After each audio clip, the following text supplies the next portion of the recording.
Hey everybody, it is Dr. Steve Hoffman back with another episode of Core Wellness TV.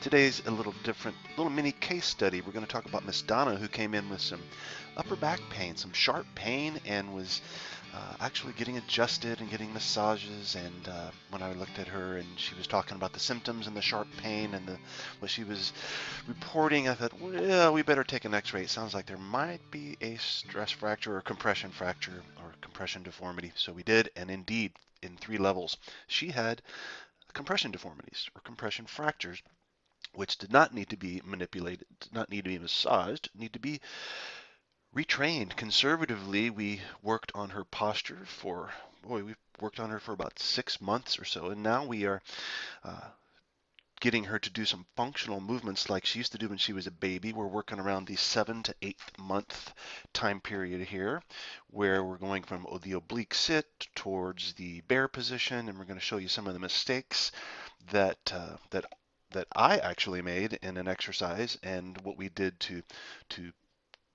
basically regress her back to a more easy position. And well, you'll see with some of the exercises we go through here, and these may be helpful for you as well, especially if you're dealing with upper quarter posture issues. Have fun. Go into bear and then your oblique sits. There you go. Very good. Drop that thoracic spine through. Good. Long neck. There you go. All right. Transition. Push away from the floor. Good. Good control.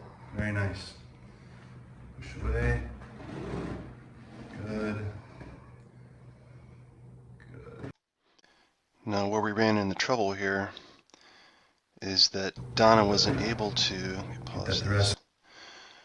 wasn't able to accomplish this bear position without extreme tightness in her upper trapezius and lower neck. And so by doing this throughout the week, she came back with some neck pain that was sharp at times. So we went through the exercise again and we modified it, and I'll show you the modifications here in a second. But just because it's seemingly a good exercise doesn't mean it's a good exercise for you at any moment. So let's continue on here. Spine extension, slow to the other side. Control, control, push away from the floor, and awesome. Back to bear.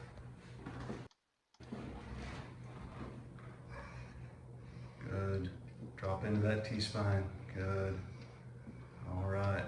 Very good, thank you. So this is the new movement we did. We're just, instead of transitioning to full bear, we're just playing in the oblique sit here. And you'll hear me cueing her in a second, but when I found out that whenever she was doing this simple transition from oblique sit to go towards quadruped, then she was able to keep a nice loose upper trapezius and take the strain off her neck. So this was actually relaxing to her neck rather than stressful to her neck. Reverse slow. Back. Go back. Core first. Now make the stone, now push the stone. No elevation of the shoulder. Good. Good right here. Right? Good. Clean.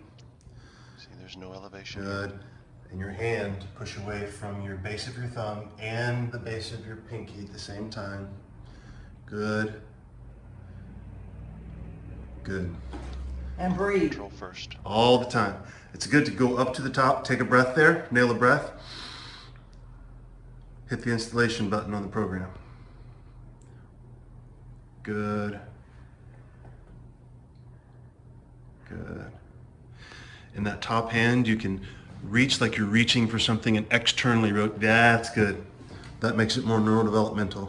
This is your stance hand over here, and this is your reaching hand. Your reaching hand goes into supination. Open it, good, like you're reaching for something, nice.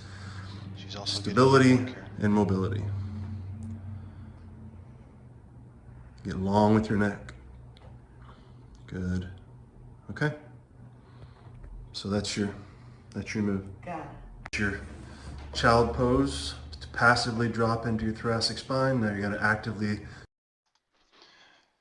Donna had 3 spinal vertebrae in her thoracic spine that had compression deformities or compression fractures. And we've been working with her for 6 months, and she finally has no pain. She didn't have to have surgery. She didn't have to have anything but training and not continuing to put flexion stress through her thoracic spine. So we really worked strong on her posture and her ability to get her scapula or her shoulder blades downward and strong, and the neck nice and long, as you'll see. Swoop into an upward dog.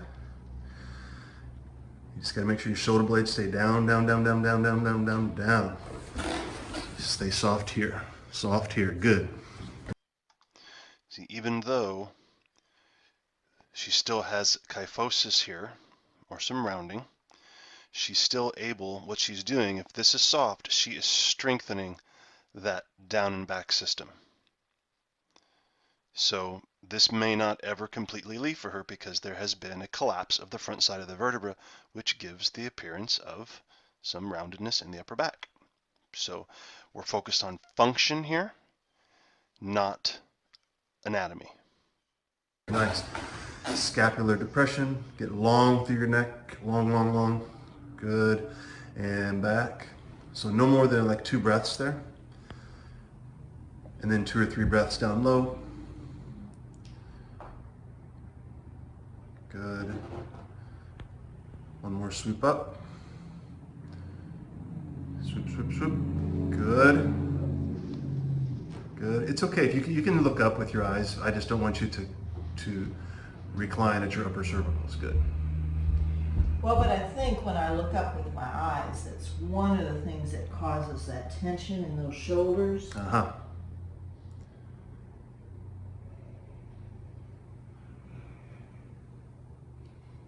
Good. I like that right there. I like what your neck's doing. Good. Okay, and back.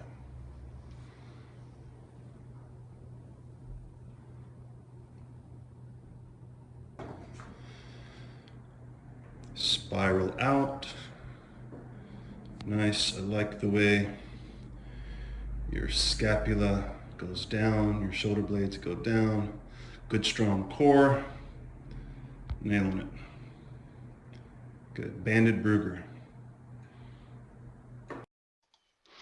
Notice the spiraling outward of the thumbs, maximizing the external rotation, opening up in the front of the shoulder, and the band and the load that she's working with is automatically forcing her shoulder blades to connect, and nothing happens until she is strong and pressurized around her intra-abdominal container with her effective brace, where she is essentially stiffening with a bearing down feeling, or a stiffening, bearing down, like a cough, sneeze, laugh, bowel movement type of a bear down.